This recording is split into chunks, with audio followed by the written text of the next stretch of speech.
It's a 1966 C20 3/4 ton Chevy, and I've had it for about 30 years, and it was my grandfather's when it was new.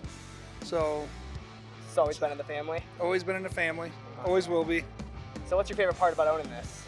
You know, number one, kind of working on it a little bit. Most of the heavy stuff I pay to have done though, but just tinkering with it. And obviously days like this, you know, you go out and talk to other people about their vehicles and find some commonalities with people, and it's just a great hobby. And then, so this is an awesome color we got here. Was it always this color? It's close. So the original code was a Chevy called a 503 green. So this is a little bit lighter than the actual original color, but it's real close. So it's a version of the 503 green.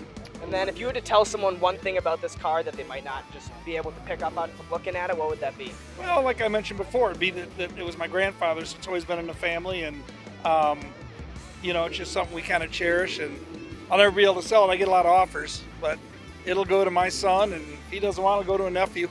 But so yeah, it's just one of those one family owners that's kind of cool to have.